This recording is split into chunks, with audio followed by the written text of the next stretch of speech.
আসসালামু আলাইকুম রহমতুল্লাহ। সম্মানিত ভিউয়ার্স, মধ্যপ্রাচ্যের মধ্যে সবচাইতে পরিচিত হচ্ছে খেজুর। এই খেজুরের জন্য সৌদি আরব তার মধ্যে সবচাইতে বেশি বিখ্যাত। আর এই সৌদি আরবে বছরের পর বছর এবং যুগের পর যুগ কিভাবে খেজুরগুলো মজুদ রাখা হয় সিজন এবং আনসিজনে, পৃথিবীর প্রত্যেকটা দেশ থেকে এখানে হাজিরে এসে খেজুর সংগ্রহ করে থাকে। আর এখান থেকে পৌঁছে যায় পৃথিবীর সর্বোত্তম মদিনার সেই শ্রেষ্ঠ খেজুর, যা আজকের ভিডিওতে আমি আমার মিনহাজ এটা দেখানোর চেষ্টা করবো। চলুন ফুল ভিডিও দেখুন আর অনেক কিছু জানতে পারবেন, বুঝতে পারবেন এই ভিডিও থেকে। পাশেই দেখতে পাচ্ছেন উহুদ পাহাড়।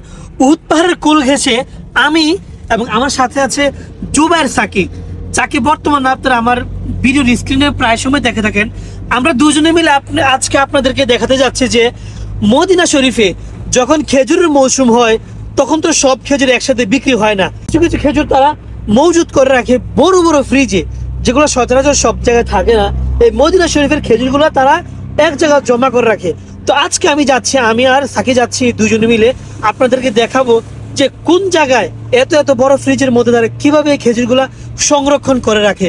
তো চলুন আমাদের সাথেই থাকুন আর দেখতে থাকুন।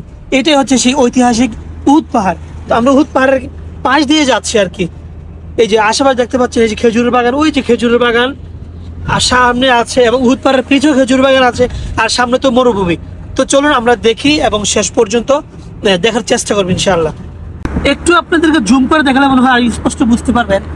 আপনি মদিনা শরীফের কিংবা সৌদি আরবের যেই প্রান্তে যাবেন আপনি সেই প্রান্তে দেখতে পারবেন এত বড় বড় পাহাড়গুলি। দেখেন পাহাড় উঁচু নিচু, পাহাড় একবারে পুরাটাই পাহাড়, একবারে মানে মদিনাকে আবৃত করে রেখেছে। দেখতেই পাচ্ছেন আপনারা, দেখেন চারিদিকে পাহাড় দেখবেন, আপনার কিছুই দেখবেন না। না জুবেল সাকি বলো, এই যে খেজুরের বাগান দেখতে পাচ্ছেন মদিনার অলিতে গলিতে ছড়িয়ে ছিটিয়ে আছে সেই 1400 বছর আগে সাহাবায়ে কেরাম এবং নবী করিম সাল্লাল্লাহু আলাইহি সাল্লামের সেই ঐতিহাসিক খেজুরের বাগান দেখতে পাচ্ছেন আপনারা।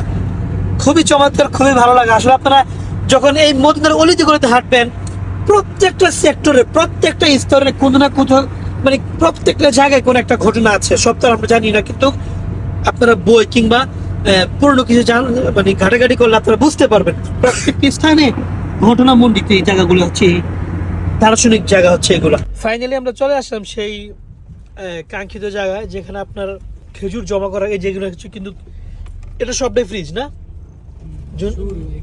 মানে এখান থেকে শুরু আগে যা দেখতে পাচ্ছেন আপনার এটার নামাই এই যে এটা কিন্তু ফ্রিজ, সবটা কিন্তু ফ্রিজ। উপরে যদি দেখতে পাচ্ছেন এমন, কিন্তু ভিতরে সবটা ফ্রিজ। একটা এটা হচ্ছে আরেকটা।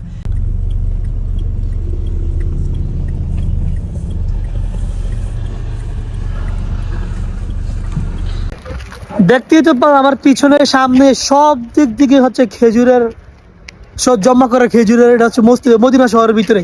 এখান থেকে দেশের প্রত্যন্ত অঞ্চলের সব দেশে খেজুরগুলো ছড়িয়ে ছিটিয়ে যায়। ये कौन सा वाला खेजूर है? नाम क्या है इसका? सुकरी, सुगाई, माशाल्लाह। খেজুর। और उसका नाम? का नाम मशरूक। মশরুক। অনেক জাতের খেজুর এই জায়গায় দেখতে পাচ্ছেন আপনারা। দেখতেই পাচ্ছেন মানুষ এখানে আপনার কাজ করতে আসছে, খেজুর নামাইতে আসছে, খেজুর নিচ্ছে। বেশিরভাগ পাকিস্তান, আফগানি এসব দেশের লোকটা একটু বেশি আর কি, তুলনামূলক যা দেখলাম। এই হচ্ছে অবস্থা এখানে আপনার আনসিজনে সবাই এখানে খেজুরগুলো কালেক্ট করে মানুষের, সব মানুষ প্রচুর। পুরো একটা এরিয়া হচ্ছে এটা আর কি, অনেক বড় এরিয়া। এটা একটা সাইড। মানুষ মদিনার দূর দূরান্ত থেকে কিংবা মদিনার বাইরে থেকে আসে এখান থেকে খেজুর নেওয়ার জন্য আর কি। মদিনার আসলি খেজুর আপনারা এখান থেকে কালেক্ট করতে পারবেন। হাল্লা হাল্লা, এ হচ্ছে খেজুর। দেখছেন অনেক রকম, অনেক জাতের খেজুর আছে এখানে। হচ্ছে খেজুর। এরা আবার দাম ভাঙাভাঙি করতে আছে, যদি পছন্দ হয় কেনাকাটা করবো। মানে এখানে এক ধরনের মানে হোলসেল মার্কেট আর কি, সব খেজুর আর খেজুর দেখতে পাচ্ছেন। যেদিকে তাকাবেন সেদিকে শুধু আপনারা এই খেজুরই দেখতে পারবেন। এটা হচ্ছে আপনার এই জায়গাটা হচ্ছে এরকম যে সময় অসময়ে আপনার এই খেজুরগুলো হেরা এই জায়গায় কালেক্ট করে রাখে আর কি। সেটা মানে আরবি তো মসজিদা বলা হয়, আর বাংলাতে তো বুঝে নেই আমরা যেটা কি বলি আর কি, কারখানা বলি কিংবা কি জানি বলে। এই যেখানে আরো হচ্ছে আপনার দাম ভাঙাভাঙি করতে আছে আর কি। যদি পছন্দ হয় কেনাকাটা হয়ে যাবে।